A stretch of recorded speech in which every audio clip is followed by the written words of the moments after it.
Magellan, isa sa pinakakilalang tao sa kasaysayan, ang sinasabing nakadiskubri ng mahigit sa 7,000 kapuluan at nagtala ng pinakamahabang paglalayag at naging garbo ng Espanya. Sino si Magellan na tanong ang kanyang kwento? Alright, welcome sa Karunungan PH. Ngayon ay sama-sama nating halungkatin ang kasaysayan ng kanyang buhay. At kung handa ka na, ay simulan na natin.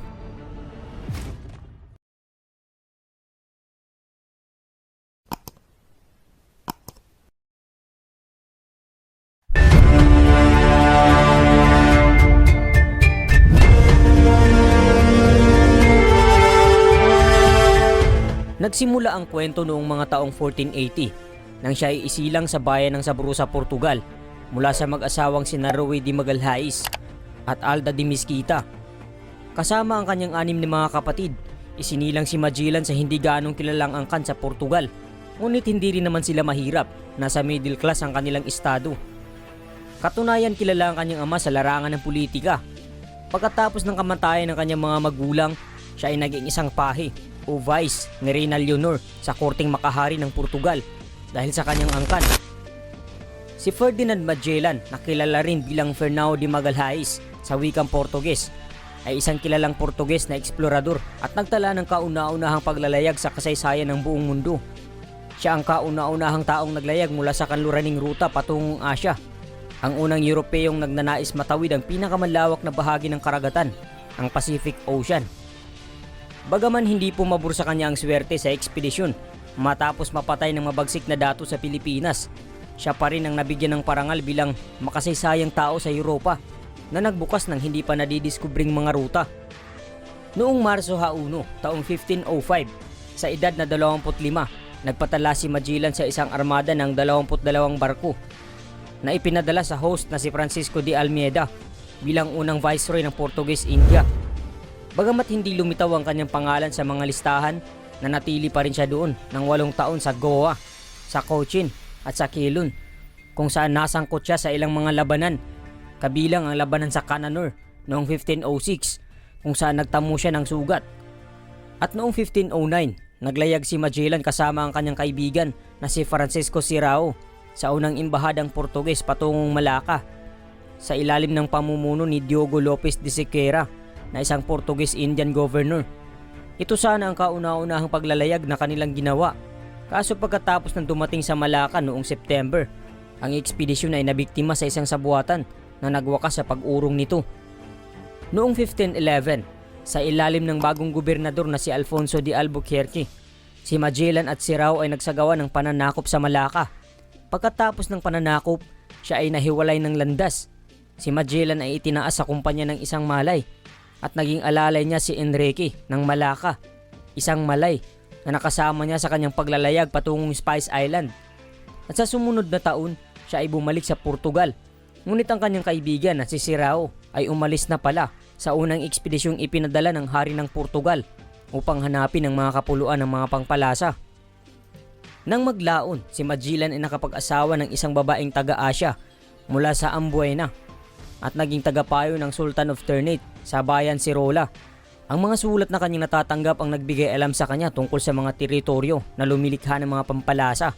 Ngunit umalis siya sa kanyang panunungkulan doon.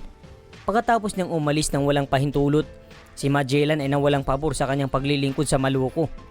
Inakusahan rin siya ng iligal na pangangalakal sa mga Moro. Ang mga akusasyong ito ay napatunayang hindi totoo. Ngunit wala ng mga karagdagang alok ng trabaho kay Magellan.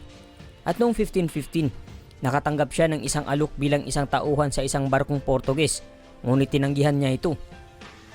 Pagkatapos magkaroon ng alitan kay Haring Manuel I ng Portugal noong 1517, dahil sa paulit-ulit na pagtanggi sa kanyang mga kahilingan na magkaroon ng suporta sa gagawing ekspedisyon na maabot ang mga kapuluan ng pampalasa mula sa silanganan.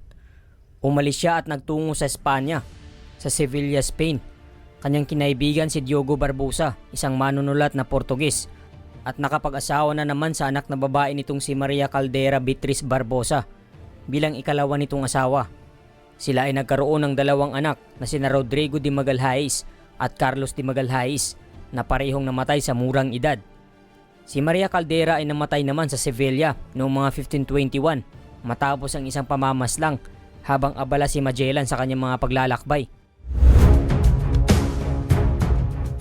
Samantala, kanyang inilaan ng kanyang sarili sa pag-aaral ng panibagong ruta patungo sa mga Spice Island. Nagkaroon siya ng kaalaman sa astronomiya, pakikidigma at pangangaso. Bago siya naglunsad ng kanyang sikat na ekspedisyon, si Magellan ay may sapat na karanasan na sa pag-navigate at pag-aaral sa mga eksplorasyon. Itinuturing niya siyang isang veterano sa paglalayag dahil sa mga ekspedisyon na kanyang isinasagawa mula pa sa Africa at India. Hanggang sa nagkaroon na siya ng sapat na kaalaman tungkol sa mga ruta ng kalakalan. Ang layunin ni Magellan sa kanyang paglalayag ay upang makahanap ng panibagong ruta patungo sa Maluku Islands o kilala din bilang Spice Island na sikat noong panahong iyon dahil sa mga pampalasa at upang mapatunayan na ang mundo ay bilog. At dahil dyan, bumuo siya ng isang solidong plano sa kanyang gagawing mahabang paglalayag. Sa ilalim ng 1494 Treaty of Tordesillas, maayos na hinati ng bansang Portugal at Espanya ang kontrol sa kanilang nasasakupan. Kasama din sa nakontrol ng Portugal ang mga silangang ruta sa Asia paikot sa Africa.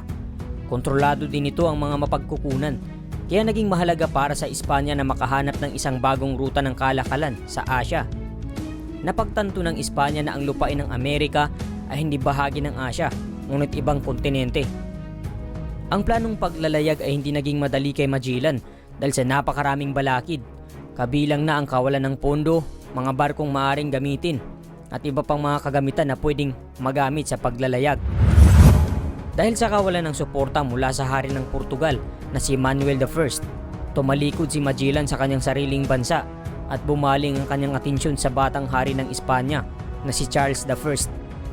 Iminungkahi ni Magellan sa hari na maaaring makarating sa mga Spice Island nang hindi dadaan sa rutang hawak ng Portugal sa pamamagitan ng kanluraning ruta, isang gawaing hindi pa nagagawa. At dito umaasa ang hari ng Espanya na ito na ang magbubunga ng isang komersyal na kapaki-pakinabang na ruta ng kalakalan para sa kanilang bansa. Katunayan, napakaraming manlalayag o eksplorador na nauna pa kay Magellan ang nagtangkang maglayag gamit ang rutang ito, ngunit ni isa sa kanila ay walang nagtatagumpay. Kaya mahalaga para kay Magellan na makuha ang tiwala ni Haring Charles. Makuha kaya ni Magellan ang kanyang inaasam na suporta mula sa hari ng Espanya.